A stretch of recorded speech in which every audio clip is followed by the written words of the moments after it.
Libro. Dioses de Marte. Escrito por Edgar Rice Burroughs. Capítulo 3. La cámara del misterio.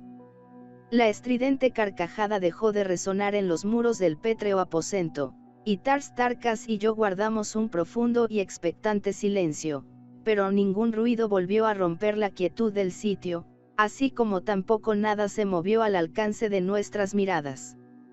Al fin Tars Tarkas se rió quedamente de la manera extraña que solía hacerlo cuando se hallaba en presencia de algo horrible o aterrador.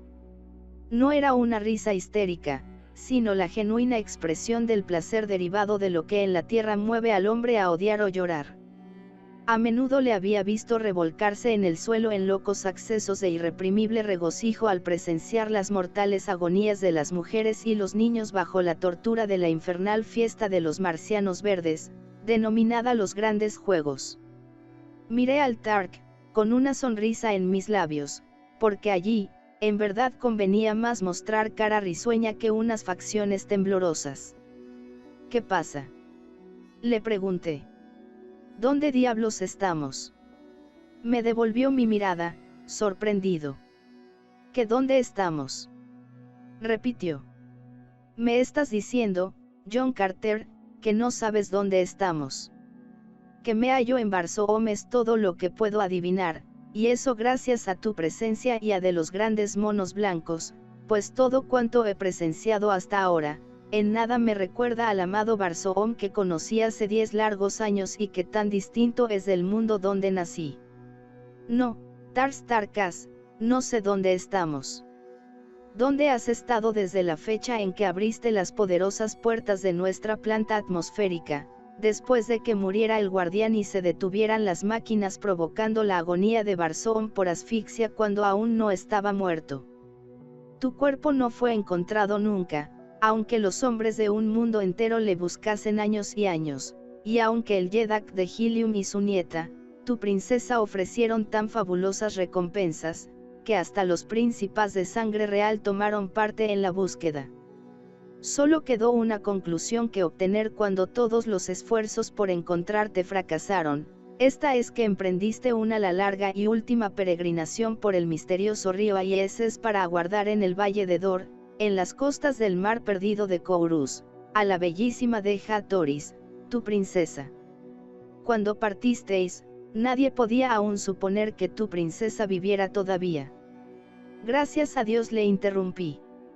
No me atrevía a preguntarte porque temía que fuese demasiado tarde para salvarla. Estaba tan lejos de mí cuando la dejé en los reales jardines de Tardos Mors aquella remota noche, tan abajo, que casi dudé en poder llegar a la planta atmosférica, a donde su adorado espíritu había huido de mí para siempre. Y vive aún. Vive, John Carter. Pero aún no me han dicho dónde nos encontramos, le recordé. Estamos donde esperaba encontrarte a ti, John Carter, y a otro. Hace tiempo que oíste la historia de la mujer que me enseñó aquello a lo que todos los marcianos verdes se nos enseña a odiar, la mujer que me enseñó a amar. Conoces los espantosos tormentos y la horrible muerte que sufrió a causa de su amor a manos de la bestia Talajus. Pensé que me aguardaría junto al mar perdido de Kourus. Sabes también que fue abandonada por un hombre de otro mundo, por ti, John Carter, para enseñar a este cruel Tark lo que es la amistad, y ello bastó para que pensase que debíais vagar sin duda por el peligroso valle del Dor. He aquí por qué he implorado tanto el fin de la larga peregrinación que debo realizar algún día, y cómo había transcurrido el tiempo calculado por Deja Toris para que regresases a su lado, pues siempre se obstinó en creer que habríais vuelto transitoriamente a vuestro planeta. Yo di rienda suelta a mi aflicción y hace un mes comencé el viaje, cuyo fin acabas de presenciar. ¿Comprendes ahora dónde estás, John Carter? Y este es el río Aiares, que desemboca en el mar perdido de Kourus, por el valle del Dor. Pregunté. Este es el valle del amor, la paz y el reposo, por el que cada barsomiano suspira desde tiempo inmemorial y al que anhela ir al fin de una vida de odios y luchas y sangrientos crímenes, me respondió. Este, John Carter, es el cielo. Su tono era frío e irónico, su amargura reflejaba el terrible desengaño que había experimentado. Semejante desesperada desilusión, semejante derrumbamiento de las esperanzas y las aspiraciones de toda una vida, semejante desarraigamiento de las más antiguas tradiciones hubieran disculpado incluso mayores demostraciones por parte del Tark. Puse mi mano en su hombro. Lo siento, dije, y me figuré que no tenía más que decir. Acuérdate, John Carter, de los incontables miles de millones de barsomianos que han emprendido voluntariamente la peregrinación, bajando por este río cruel desde el principio de los tiempos, solo para caer en las feroces garras de los terribles monstruos que hoy nos han asaltado. Hay una antigua leyenda, según la cual un hombre rojo volvió de las orillas del mar perdido de Kourus, regresó del valle del Dor y retrocedió siguiendo el misterioso río Aiares. Y la leyenda dice que el peregrino contó una terrible blasfemia de espantosas bestias que habitaban en el valle del prodigioso Agrado, feroces criaturas que caían sobre cada barsomiano que finalizaba su peregrinación y le devoraban en las orillas del mar perdido, a donde había ido a buscar amor, paz y felicidad, pero los ancianos mataron al blasfemo, porque la tradición ordenaba que pereciese todo el que regresara de lo hondo del río del misterioso. Pero ahora sabemos que el viajero no mintió, que la leyenda es cierta y que el hombre solo contó lo que había visto, pero ¿de qué nos sirve, John Carter, puesto que aunque nos escapáramos, seríamos tratados como blasfemos?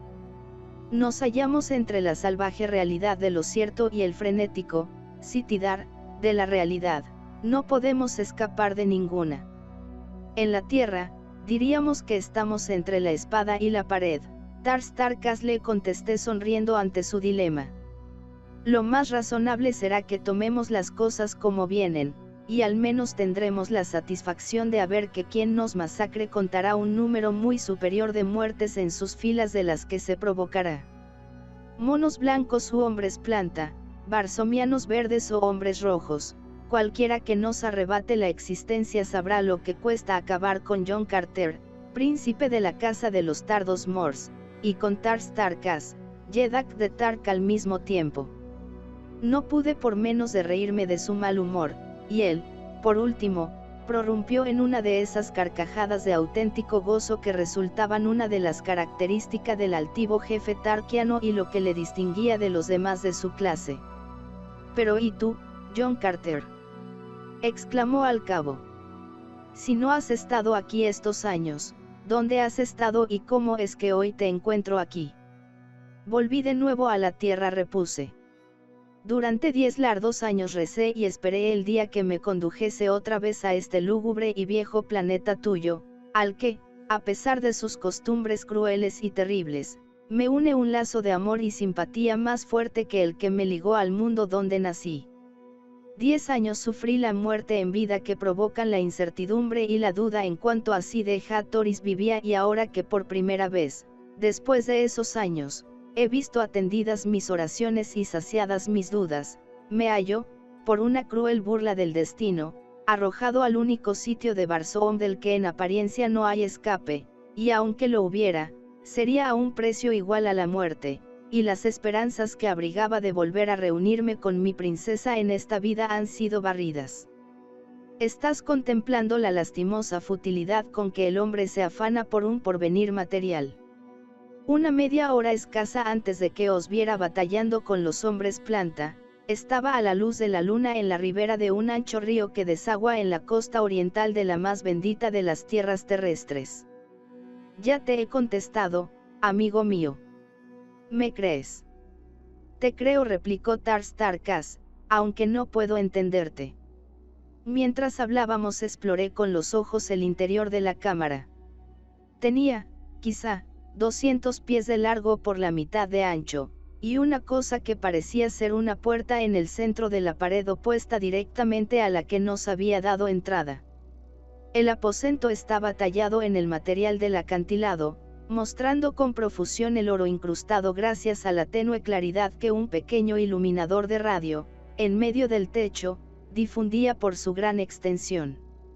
Aquí y allí unas superficies pulimentadas de rubíes, esmeraldas y diamantes se destacaban de los áureos muros y techumbre. El suelo era de otra sustancia, muy dura y desgastada por el uso, hasta haber adquirido la textura del vidrio. Fuera de las dos puertas no conseguí distinguir ninguna señal de otras aberturas, y como nos constaba que una estaba cerrada, me dirigí resueltamente a la del lado opuesto. Cuando tendí la mano para tocar el botón de la puerta, la lúgubre carcajada sonó una vez más, tan cerca de nosotros esta vez que involuntariamente me estremecí, retrocediendo mientras echaba mano a la empuñadura de mi espada. Luego, en el rincón más apartado de la vasta cámara, una voz hueca cantó: «No hay esperanza, no hay esperanza, los muertos no regresan, los muertos no regresan, no hay resurrección. No esperes, porque no hay esperanza». Aunque nuestras miradas se volvieron instantáneamente al sitio de donde la voz parecía salir, no distinguimos a nadie, y tengo que reconocer que sentí escalofríos a lo largo de la espina dorsal y que se me erizaron los cortos cabellos, igual que los de un sabueso cuando en la oscuridad sus ojos percibe extrañas cosas ocultas a los de los hombres. Rápidamente me dirigí a la lastimosa voz, pero cesó al llegar yo al muro. Y en ese momento, del otro extremo de la pieza salió una voz chillona y penetrante. «Locos. Locos», exclamó. «Pensáis desafiar las leyes eternas de la vida y la muerte. Queréis privar a la misteriosa Isis, diosa de los muertos, de sus justos derechos. ¿No os ha puesto su poderoso mensajero, el anciano Aises, en su implacable seno al traeros por vuestra propia voluntad al Valle del Dor?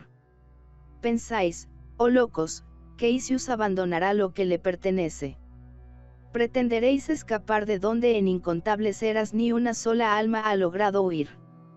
Volved por el camino que vinisteis hacia las compasivas mandíbulas de los hijos del árbol de la vida o a las relucientes garras de los grandes monos blancos, porque allí dejaréis de sufrir enseguida. Pero si insistís en vuestro audaz propósito de atravesar los laberintos del farallón áureo de las montañas de Ots y de franquear las murallas de su inexpugnable fortaleza de los sagrados Dems, la muerte caerá sobre vosotros en su forma más espantosa, y pereceréis de una manera tan horrible que hasta los mismísimos sagrados Terns, que perciben tanto la vida como la muerte, separarán la vista de esos horrores y se taparán los oídos para no oír los gemidos de sus víctimas. Atrás, desgraciados, desandad vuestro camino». Y luego la horrísona carcajada vibró en otra parte de la estancia. De lo más sorprendente dije volviéndome a Tars Tarkas. «¿Qué debemos hacer?», me preguntó. «No podemos luchar con el vacío. Preferiría seguir el consejo que nos dan y regresar para pelear con unos enemigos reales, en los que por lo menos puedo hundir mi hoja en su carne y vender caro mi cadáver antes de sucumbir a este eterno olvido que sin duda es cuanto de deseable tiene derecho a esperar el ser humano en la eternidad». «Sí, como dices, no podemos luchar contra el vacío», Tars Tarkas repliqué, «tampoco el vacío puede luchar con nosotros. Yo, que antaño he hecho frente y vencido a millares de poderosos guerreros y a sus templadas hojas de acero, no huiré delante del viento y tú tampoco. Pero las voces que oímos pueden emanar de seres invisibles que manejen invisibles armas», me contestó el guerrero verde.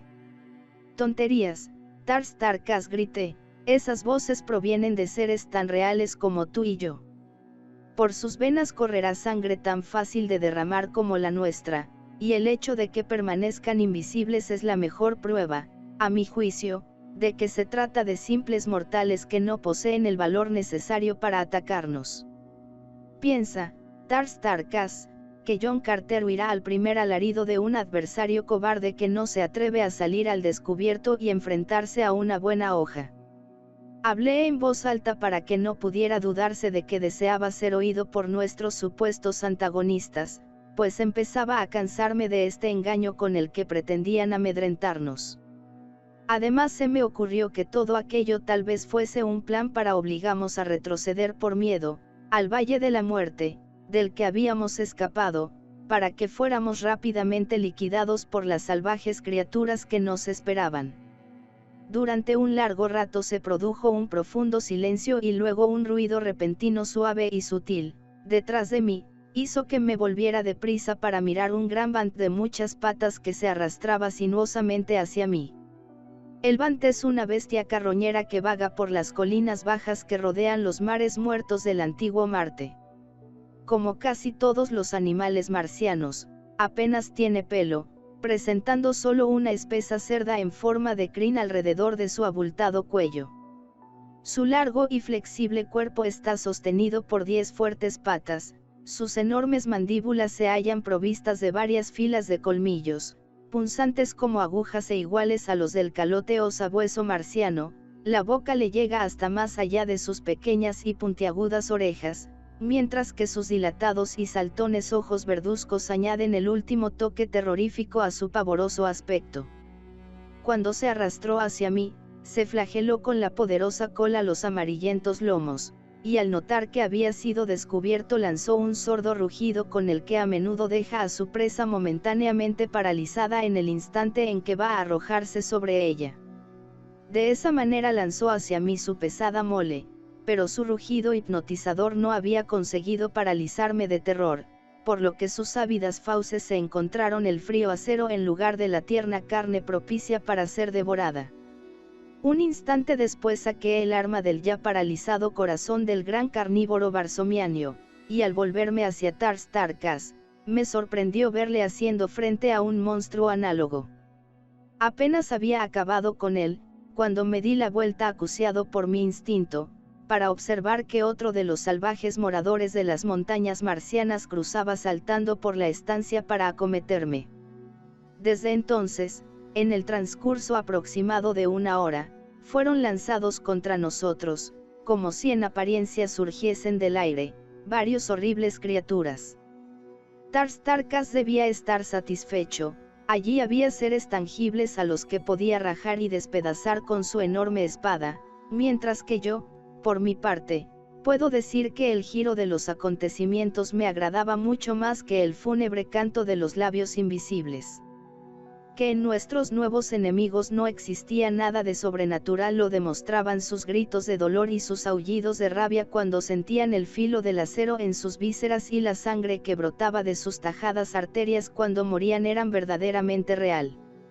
Observé, en el curso de aquella nueva persecución, que las bestias aparecían solo cuando estábamos de espaldas a una de las paredes, nunca vimos que una sola se materializara en el tenue aire, y como ni un instante siquiera se me debilitaron las facultades de razonar, no creí que las fieras llegaban al aposento por otro medio que no fuera por alguna puerta oculta o bien disimulada.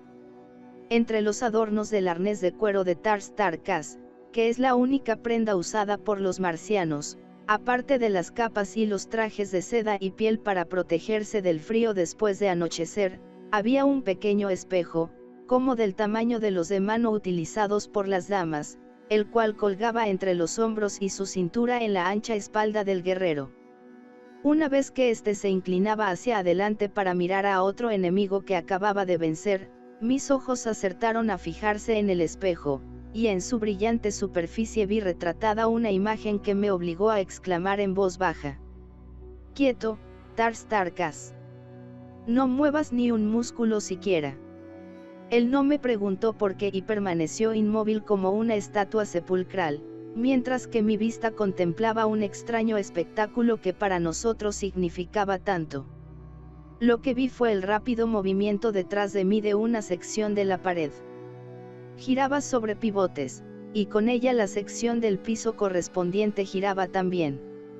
Era como si se colocase una tarjeta de visita, por uno de sus extremos, sobre $1 de plata puesto de plano en una mesa, de modo que el borde de la tarjeta separase en dos partes la superficie de la moneda. La tarjeta podía representar la sección de la pared que giraba, y el $1 de plata la del suelo. Ambas estaban tan perfectamente adaptadas a las partes adyacentes del suelo y los muros, que no se notaba ninguna llenture a la débil luz de la estancia. Cuando el movimiento iba por la mitad, aparecía una enorme bestia que descansaba sobre sus ancas en la porción del piso giratorio situada en el lado opuesto, antes de que la pared comenzara a moverse, y cuando dicha sección se paraba, la fiera estaba frente a mí, en nuestro lado del tabique. Era un truco muy simple. Lo que más me interesó fue el espectáculo que la sección a medio girar me permitió ver por el boquete entreabierto, una gran habitación, bien iluminada, en la que había varias personas, hombres y mujeres encadenados a la pared, y delante de ellos, dirigiendo evidentemente la maniobra de la puerta secreta, un hombre de rostro cruel, ni rojo como los hombres rojos de Marte, ni verde como los hombres verdes, sino blanco como yo y con una flotante melena de color amarillento. Los prisioneros de detrás de él eran marcianos rojos. Encadenadas junto a ellos había cierto número de bestias feroces iguales a las que tan infructuosamente venían atacándonos y otras de aspecto igualmente feroz. Cuando me dispuse a afrontar a mi nuevo enemigo, lo hice con el corazón más aliviado que antes.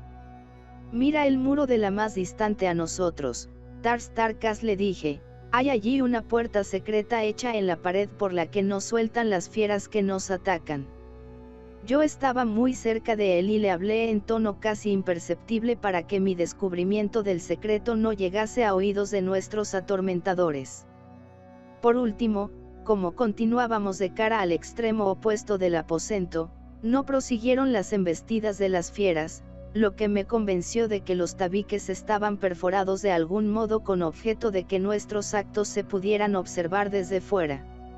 Inmediatamente se me ocurrió un plan de acción, y colocándome junto a Tars Tarkas, se lo conté en un bajo murmullo sin apartar la vista del extremo de la habitación. El gran Tark manifestó su asentimiento a mi propuesta con un gruñido, y, de acuerdo con mi plan, empezamos a dar la espalda al muro giratorio, mientras yo avanzaba despacio hacia él.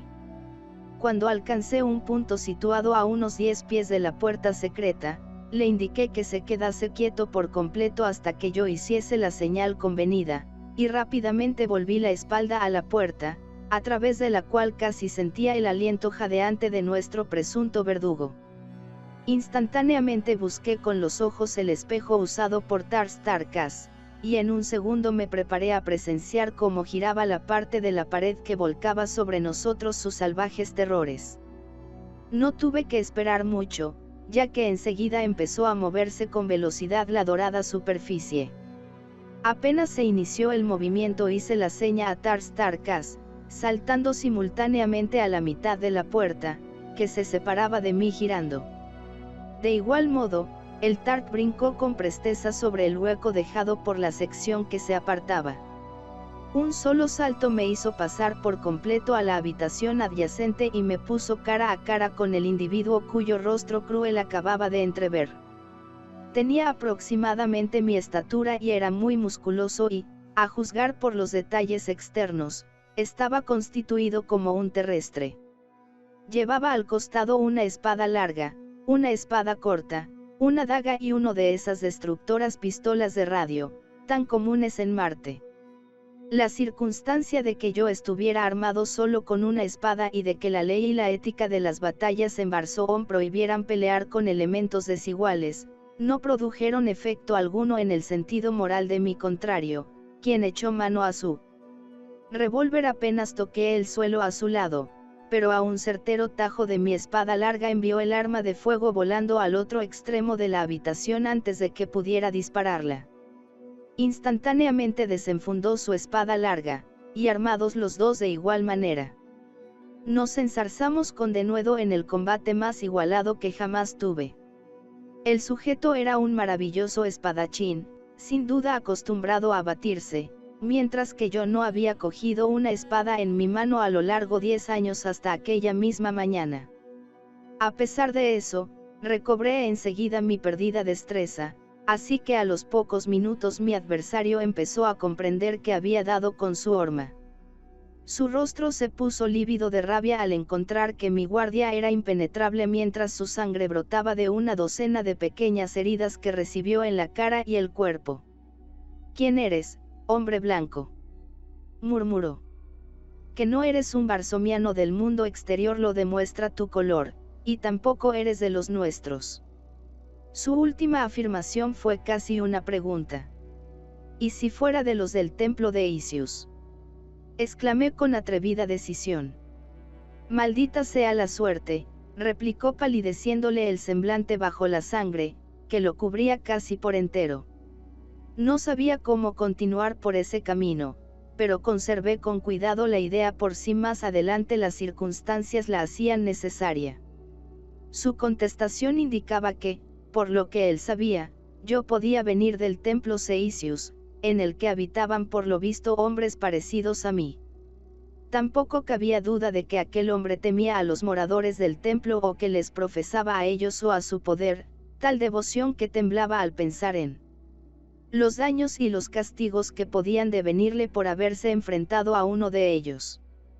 Pero mi tarea por entonces respecto a él era de naturaleza distinta de las que requieren un determinado razonamiento abstracto, pues consistía en hundirle cuanto antes mi espada entre las costillas, y esto lo conseguí al fin a los pocos segundos, por cierto con asombrosa facilidad.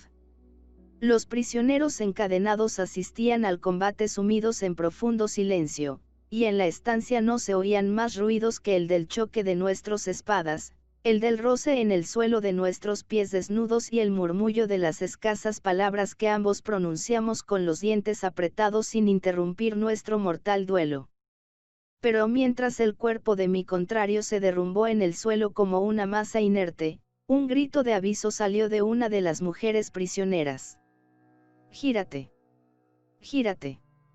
Detrás de ti», exclamó, y mientras me giraba a la primera nota de su agudo grito me encontré frente a otro hombre de la misma raza del que yacía tendido a mis pies.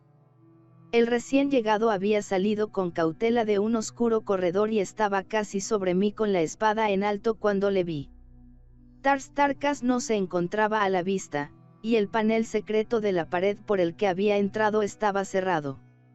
Cuánto deseé que estuviera a mi lado en aquel momento. Había peleado durante largas horas casi de continuo, había pasado por riesgos, experiencias y aventuras capaces de destruir la vitalidad de un hombre y, por añadidura, no había comido ni dormido en casi 24 horas. Me sentía extenuado, y por primera vez en años llegué a dudar de mi habilidad para deshacerme de mi enemigo, pero, sin embargo, aún me quedaban arrestos para enfrentarle y me dispuse a acometer al nuevo contrario con toda la rapidez y el brío que me mantenía aún, consciente de que la salvación para mí consistía en la impetuosidad de mi ataque. Podía esperar ganar una lucha de larga duración. Pero el individuo aquel pensaba, evidentemente, de otro modo, puesto que eludió mis asaltos retrocediendo, parando y parando mis estocadas y esquivándome hacia un lado u otro hasta que finalmente me encontré totalmente agotado en mis intentos de matarlo. Era un espadachín más hábil si cabe que mi anterior contendiente, y debo admitir que jugó conmigo como quiso y al final se hubiera precipitado sobre mí convirtiéndome en un cadáver más. Cada vez me notaba más agotado, hasta que los objetos empezaron a desvanecerse ante mis ojos y comencé a vacilar y a tambalearme, más dormido que despierto, y en ese momento se aprovechó para darme el golpe de gracia que casi me arrebata la vida. Me había hecho girar hasta que me hallaba delante del cadáver de su compañero, y entonces se lanzó sobre mí por lo que me vi obligado a retroceder, lo que provocó que en su ímpetu mis pies tropezaran con el cadáver y cayera cruzado sobre él. Mi cabeza chocó contra el duro pavimento con retumbante ruido, y a eso precisamente debí la vida, porque el dolor me aclaró los sentidos y me devolvió la energía, haciéndome capaz por el momento de destrozar a mi enemigo con las manos desnudas, lo que creo que hubiera intentado de no haber tropezado con la derecha, al ir a levantarme, con un objeto de frío metal. Como los ojos de un lego es la mano de un combatiente cuando se encuentra en contacto con su herramienta de trabajo, así que no necesité pensar ni razonar para comprender que tenía a mi disposición, cogiéndolo de donde había caído al soltarle su dueño, el revólver de mi antiguo enemigo. Mi enemigo, cuya astucia me había derribado, dirigía directamente a mi corazón la punta de su reluciente espada, y entonces salió de sus labios la carcajada cruel y lúgubre que oí antes en la cámara del misterio. Y así murió, con los finos labios fruncidos por la crispación de su odiosa risa y una bala de la pistola de su compañero muerto alojada en su corazón. Su cuerpo, arrastrado por el ímpetu con que iba a traspasarme, se desplomó de bruces encima de mí. El puño de su espada debió pegarme en la frente, pues sentí un agudo dolor que me hizo perder de repente el conocimiento. Capítulo 4. Tubia. El estruendo de una pelea me devolvió de nuevo a las realidades de la vida. Durante un momento no pude situar el lugar ni localizar los sonidos que me habían despertado. Luego sentí más allá del liso muro, ante el que me hallaba tendido en el suelo, ruido de pisadas, gruñidos de bestias feroces, rechinamientos de cadenas y la respiración jadeante de un hombre. Me puse de pie y eché deprisa una mirada por la estancia en la que me habían dispensado tan caluroso recibimiento. Los prisioneros y las fieras seguían atados con cadenas a la pared de enfrente, contemplándome con variadas expresiones de cólera, sorpresa y esperanza. Esta última emoción me pareció completamente marcada en el rostro agraciado e inteligente de la joven marciana roja, cuyo grito de aviso había sido esencial para salvarme la vida. Era el tipo perfecto de esa raza extraordinariamente hermosa, cuyo aspecto externo es semejante a la de los seres humanos más hermosos, con la excepción de que esta raza marciana superior posee un ligero color cobrizo. Como se encontraba completamente desnuda, no pude averiguar la posición que ocupaba en la vida, si bien resultaba evidente que Ala era una cautiva o una esclava en aquel antro. Pasaron pocos segundos antes de que el estrépito producido al lado opuesto del tabique acuciara a mis embotadas facultades para que me diese cuenta de su probable importancia, y de repente tuve la convicción de que tales ruidos los causaba Tars Tarkas, luchando desesperadamente con hombres o bestias salvajes. Con un grito de aliento lancé todo mi peso contra la puerta escondida, con igual resultado que si hubiese hecho lo mismo con una montaña. Entonces busqué febrilmente el secreto del tabique giratorio, pero sin resultado, y estaba a punto de golpear el maldito muro con mi espada, cuando la joven prisionera me llamó. Guarda la espada, oh poderoso guerrero, pues te será muy útil para realizar nuevos propósitos, no la despedaces contra el insensible metal que cede mejor a la ligera presión del dedo que conoce sus secretos. ¿Lo conoces?, le pregunté. Sí, suéltame y te daré paso a la otra cámara de los horrores, si así lo deseas. Las llaves de mis grilletes están en el cadáver de tu primer enemigo. Pero ¿por qué pretendes volver a pelear contra el fiero Band, o contra cualquier otra forma de destrucción que han liberado en esa espantosa trampa? Porque mi amigo lucha allí, solo contesté mientras me apresuraba a coger las llaves del cadáver del que fue guardián de esta lúgubre cámara de los horrores. Había muchas llaves en el ovalado anillo, pero la preciosa doncella marciana escogió con rapidez la que abría la argolla ceñida a su cintura y, ya libre, corrió hacia el panel secreto. Entonces buscó otra llave en la argolla. Esta vez se trataba de una cosa pequeña y fina como una aguja, que metió en un agujero casi invisible de la pared. Inmediatamente la puerta giró sobre su quicio y la parte contigua del piso en la que yo me hallaba me situó en la cámara donde Tars Tarkas combatía. El gran Tark se mantenía de pie con la espalda contra una esquina de la estancia, mientras se enfrentaba a un semicírculo formado por media docena de enormes monstruos que, encogidos, aguardaban a que se abriera su guardia. Sus cabezas y hombros sanguinolentos mostraban la causa de sus dudas, así como la pericia guerrera del guerrero verde, quien en lo sudoroso de la piel revelaba con muda elocuencia la agresividad de los asaltos que había resistido. Afilados talones y crueles colmillos le habían desgarrado los brazos, las piernas y el pecho, haciéndoselos materialmente tiras. Estaba tan débil por el continuo ejercicio y la pérdida de sangre, que sin apoyarse en el muro, dudo que no hubiera conseguido mantenerse en pie. Pero con la tenacidad y el valor indomables peculiares de los suyos, proseguía aguantando aquel cruel y continuado acoso. Era la personificación del antiguo proverbio de su tribu, dejad a un Tark su cabeza y una mano y aún así os conquistará. Al verme entrar se dibujó en sus labios una retorcida sonrisa, pero sí significaba alegría o pura diversión al contemplar mi propia sangre y mi aspecto fatigado, lo ignoro. Cuando iba a intervenir en la pelea con la espada en alto, sentí que una mano suave me tocaba el hombro, y al volverme, quedé sorprendido al ver que la joven me había seguido hasta allí. Esperad, murmuró, déjamelos a mí. Y empujándome a un lado, avanzó, indefensa y desarmada, hacia los furibundos Bands. Cuando estuvo junto a ellos les dijo una sola palabra en lenguaje marciano en voz baja pero con tono conminatorio. Con la velocidad del rayo las fieras la rodearon. Yo pensé que iban a destrozarla antes de que me colocara a su lado, pero me engañé, pues los animales se echaron a sus pies como perrillos que aguardan un merecido latigazo. De nuevo les habló en voz tan baja que no me permitió oír lo que les decía, y luego se dirigió al lado opuesto de la estancia con las 6 monstruosas criaturas dando la escolta. Una a una las mandó pasar por la abertura secreta a la habitación próxima, y cuando salió la última de donde nosotros estábamos contemplando la indescriptible asombro, se volvió sonriéndonos y se marchó también, dejándonos solos.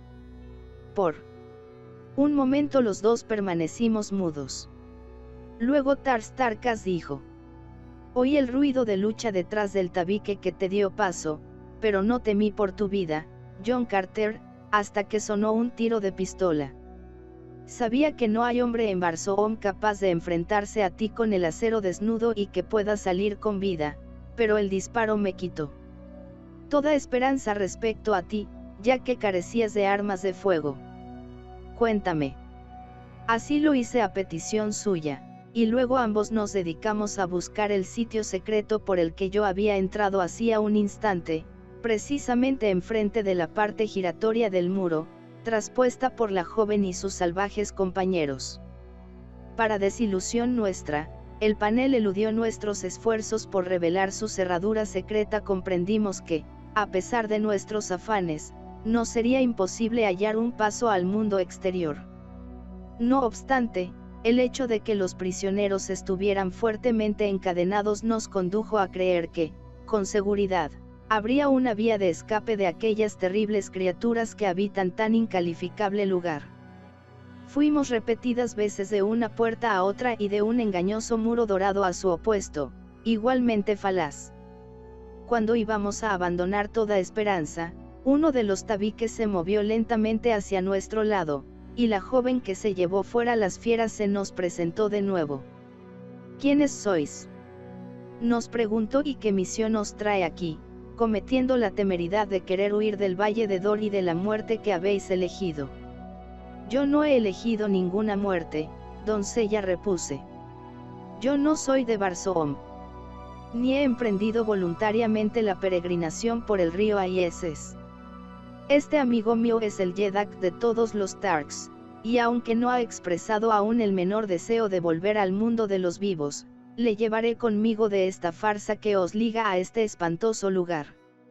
Soy de otro mundo, me llamo John Carter, príncipe de la casa de Tardos Mors, Yedak de Helium. Quizá algún eco de mí habrá llegado a los confines de vuestra infernal mansión. Ella sonrió.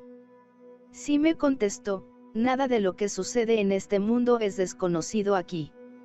Sé quién eres desde hace muchos años. Los Terns se preguntan a menudo dónde volasteis, puesto que jamás emprendiste la peregrinación, ni se te encontró sobre la faz de Barsoom. Dímela, dije, y tú quién eres, y por qué eres una prisionera, pese a que tu condición demuestra tener tal dominio y familiaridad con las bestias terribles que guardan estas guaridas.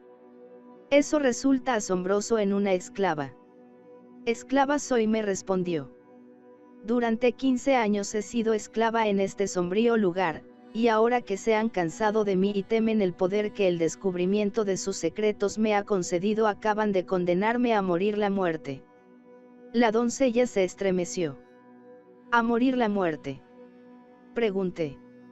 Los sagrados Terns comen carne humana, me respondió, pero solo la de los que mueren chupados por los hombres planta, carne de la que ha sido extraída hasta la última gota de sangre vital. A este cruel final he sido sentenciada. Esto sucederá dentro de unas pocas horas, a menos que vuestra imprevista llegada no haya interrumpido sus planes. Eran sagrados Terns entonces los que sintieron el peso de la mano de John Carter. Interrogué. Oh, no, los que tú derribaste eran Terns menores, aunque de la misma cruel raza. Los sagrados Dems moran en las laderas externas de estas tétricas colinas, frente al ancho mundo del que obtienen sus víctimas y sus botines. Unos pasadizos laberínticos conectan estas cuevas con los fastuosos palacios de los sagrados Terns y por dichos túneles transitan cumpliendo sus deberes los Terns menores, y hordas de esclavos y cautivos, y manadas de bestias feroces, los tenebrosos habitantes de un mundo sin sol. Hay dentro de esta vasta red de tortuosos pasajes e innumerables estancias hombres, mujeres y bestias que, nacidos en estos subterráneos lóbregos y tristes, jamás han visto la luz del día, y jamás la verán. Están destinados a proporcionar la diversión y sustento de la raza de los Terns. De vez cuando, algún desventurado peregrino vagando sobre el silencioso mar hasta el frío Aieses, escapa de los hombres planta y de los grandes monos blancos que guardan el templo de Isius, y caen en las implacables garras de estos seres, o, como me sucedió a mí para mi desgracia es codiciado por el sagrado Terns y por casualidad este está asomado al balcón que da al río, por donde sale de las entrañas de los montes, a través del áureo acantilado, para desaguar en el mar perdido de Kourus. Todo el que llega al valle de Dor suele ser por costumbre presa inevitable de los hombres planta y de los monos mientras que sus armas y ornamentos pasan a formar parte del botín de los Dem, pero si uno se escapa de los terribles pobladores del valle, al transcurrir unas cuantas horas los Terns lo reclaman como cosa propia, y de nuevo el sagrado Dem toma a su atalaya, y con frecuencia atropella los derechos de los irracionales brutos del valle, y les arrebata su conquista por las malas, sí. Por las buenas no se la entregan. Se dice que en cierta ocasión alguna engañada víctima de la superstición barsomiana, se librará del poder de los innumerables enemigos que se opondrán a su paso desde el instante que surja del túnel por el que se desliza el Aieses a 1 millar de millas antes de penetrar en el Valle del Dor hasta alcanzar las mismas murallas del templo de Isius, pero lo que le aguarda ni aun los sagrados Terns pueden saberlo, porque quien se ha internado en su inexpugnable fortaleza jamás ha vuelto para desvelar los misterios que ocultan desde el principio de los tiempos. El templo de Isius es para los Terns lo que el Valle de Dor es para las gentes del mundo externo, el último lugar de paz, el refugio y la felicidad al que pasan después de la vida y donde una eternidad de eternidades transcurre entre los goces de la carne que es lo que más fuertemente atrae a esa raza de gigantes mentales y de enanos morales. El templo de Isius significa, si no me engaño, un cielo en otro cielo dije. Esperemos que allí se medirá a los Terns como ellos amiden aquí a los demás. ¿Quién sabe?, murmuró la joven. Los Terns, a juzgar por lo que has dicho, no son menos mortales que nosotros, y aún así, he oído siempre hablar de ellos con el mayor fervor y reverencia por el pueblo de Barsoom, como si en realidad se tratara de los mismísimos dioses. Los Terns son mortales, me respondió. Mueren por las mismas causas que tú o yo, aquellos que no consumen el periodo de vida que tienen concedido, unos 1000 años, debe emprender por la fuerza de la costumbre la marcha, tranquilos y dichosos, por el largo túnel que conduce a Isius.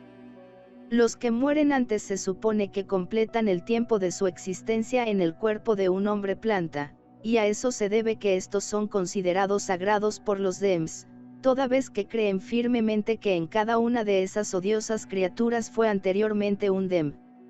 ¿Y puede morir un hombre planta?, pregunté. Puede morir antes de que expiren los 1000 años desde el nacimiento del Dem cuya inmortalidad reside en él, entonces su alma pasa a un gran mono blanco, pero si el mono también muere sin cumplirse con exactitud el plazo de los 1000 años, Su alma se pierde para toda la eternidad y pasa al cadáver húmedo de un asqueroso siliano de los que con sus millones de furiosos movimientos hacen hervir el mar silencioso debajo de las centelleantes lunas cuando el sol se ha ido y unas extrañas formas vagan por el valle de Dor. Pues hoy hemos mandado a los silianos una buena provisión de sagrados Temps, dijo Trastarcas riendo. Sí, y por eso vuestra muerte será más terrible cuando os llegue, contestó la doncella. Y llegará, no tenéis escapatoria. Ya me escapé hace siglos, la recordé, y lo que se ha hecho una vez puede repetirse. Será inútil incluso intentarlo, repuso la joven desesperanzadamente. Aún así, lo intentaremos. Le grité, y vendrás con nosotros, si lo deseas. Para morir a manos de mi propio pueblo y que mi recuerdo sea una mancha para mi familia y mi raza. Un príncipe de la casa de Tardos Mors no debiera ni siquiera proponerme tal cosa. Trastarcas escuchaba en silencio, pero sentí sus ojos clavados en mí y sabía que aguardaba mi respuesta como si un procesado esperara la lectura de la sentencia dictada por un jurado. Lo que yo aconsejara hacer a la muchacha sellaría nuestro destino también de modo irrevocable, porque si me inclinaba ante el inevitable decreto de una antigua superstición, deberíamos quedarnos para soportar los más crueles martirios en aquella bóveda de horror y crueldad. Tenemos derecho a huir si podemos, contesté. Nuestro propio sentido moral no se ofenderá si lo logramos, porque sabemos que esa fabulosa vida de paz y amor en el bendito Valle de Dor es realidad, ilusión falaz y cruel. Sabemos que el valle no es sagrado, sabemos que los sagrados Dems no son sagrados, que son una raza de mortales despiadados y crueles, que desconocen tanto como nosotros su porvenir. No solo tenemos derecho a procurar escaparnos de aquí, tenemos la obligación de hacerlo, aunque no ignoremos que seremos humillados y torturados por los nuestros cuando volvamos a su lado. Solo así conseguiremos llevar la verdad a los que no la conocen, y aunque la creencia en nuestra narración, os lo anticipo, sea escasa, pero a pesar de que esos desventurados, arraigados neciamente a unas supersticiones disparatadas, descargaran en nosotros todo el peso de su imposible superstición, seríamos unos indignos cobardes si no afrontásemos las responsabilidades de nuestro deber. Aún así hay una remota posibilidad de dar peso a nuestro testimonio si lo presentamos varios de nosotros, y puede que se lleve a cabo una expedición para investigar la realidad de esta celestial farsa. Tanto la muchacha como el guerrero verde permanecieron silenciosos y meditabundos un breve instante. La primera fue la que antes rompió el silencio. Nunca he considerado el asunto bajo este aspecto, añadió. Realmente daría mi vida 1000 veces con tal de salvar a una sola de estas desventuradas almas que viven lo que yo he vivido en este cruel lugar. Sí, tienes razón, iré con vosotros hasta donde seamos capaces de llegar, si bien dudo de que consigamos escapamos. Dirigí al Tark una mirada interrogante. A las puertas de Isius, o al fondo del Kourus, exclamó el guerrero verde, a las nieves del norte o a las nieves del sur. Trastarcas seguirá a John Carter a donde lo lleve. He hablado. Vamos, pues, grité, conviene que comencemos sin demora ahora, ya que no podemos estar en situación más apurada, en el corazón de la montaña y dentro de las 4 paredes de esta cámara de la muerte. Vamos, pues, repitió la joven, pero no te engañes pensando que no vas a encontrar sitios peores que este dentro del territorio de los Terns. Expresándose así empujó el trozo de pared que nos separaba de la habitación en que estuve antes y nos pusimos de nuevo delante de los otros prisioneros. Eran en conjunto 10 marcianos rojos, hombres y mujeres, y cuando les explicamos brevemente nuestro plan decidieron unir sus fuerzas a las nuestras, si bien no podían desprenderse por completo de su arraigada superstición, aun sabiendo de sobra y por triste experiencia lo falso de tales creencias. Tuve a la muchacha a la que di primero la libertad, la devolvió pronto a sus compañeros. Trastarcas y yo despojamos de las armas a los cadáveres de los 2 Dens, lo cual nos proporcionó espadas, dagas y 2 pistolas, de esos modelos raros y mortíferos, fabricados por los marcianos rojos. Distribuimos las armas entre parte de nuestros seguidores entregándolas de fuego a 2 de las mujeres, siendo Tubia una de ellas. Con esta última como guía, pasamos rápida y cautelosamente por un laberinto de corredores, cruzamos vastas cámaras hechas en el metal macizo del acantilado, dejamos otros tortuosos corredores, subimos empinadas escaleras y de cuando en cuando nos ocultamos en oscuros rincones al oír cualquier ruido de pisadas. Nuestro destino, según dijo Tubia, era un distante almacén en el que había gran cantidad de armas y municiones. Desde allí nos conduciría a la cima del farallón y a partir de este sitio tendríamos que hacer destreza de toda nuestra entereza y astucia para atravesar por completo la fortaleza de los sagrados Terns a fin de abandonar su recinto. Y aún entonces, oh príncipe, correremos peligro, porque el brazo de los Terns es largo y llega a cada nación de Barsoom. Sus templos secretos están escondidos en las entrañas de cualquier comunidad. Donde quiera que vayamos hallaremos que la noticia de nuestra fuga nos ha precedido y la muerte nos silenciará antes de que ensuciemos el aire con nuestras blasfemias. Llevaríamos andando próximamente 1 hora sin serios tropiezos y Tubia acababa de murmurarme que nos acercábamos a nuestro primer destino, cuando al entrar en una gran habitación vimos un hombre, evidentemente un Dem. Usaba además de sus correajes de cuero y sus adornos enjollados un brillante aro de oro que le ceñía la frente, en el cual, justo en su centro, tenía engastada una enorme piedra, imitación exacta de la que vi en el pecho del anciano cuando entré en la planta atmosférica, hacía unos 20 años. Es una de las joyas más valiosas de Barsoom. Solo sabía que existiesen 2. Las usadas como insignias de su rango y categoría por los 2 viejos encargados del manejo de las 2 grandes máquinas que envían la atmósfera artificial a todas las partes de Marte desde la inmensa planta atmosférica, y que gracias a la averiguación del enigma de aquellas colosales máquinas me proporcionó la capacidad para salvar de una inmediata y definitiva catástrofe a todo un mundo. La piedra ostentada por el Dem que nos estorbaba el paso, tenía el mismo tamaño de la que yo había visto anteriormente, 1 pulgada de diámetro, a mi parecer. Irradiaban de ella 9 distintos y característicos rayos, los 7 colores, elementales de nuestro prisma terrestre y otros 2 desconocidos en la Tierra y cuya maravillosa belleza se resiste a la más fantástica descripción. El Dem, al vemos, entornó los ojos hasta convertirlos en 2 insignificantes rayitas. Alto, grito. ¿Qué significa esto, Tubia? Por toda respuesta la joven levantó la pistola y le disparó un tiro a bocajarro. Sin emitir un sonido, el Dem cayó al suelo, muerto. «Bestia», exclamó ella. «Al cabo de tantos años por fin, me he vengado». Luego se volvió hacia mí, evidentemente con intención de explicarse. Mas de repente sus ojos se ensancharon al fijarse en mi persona y con una exclamación ahogada, me habló con rapidez. «Oh, príncipe», exclamó. «La suerte nos favorece.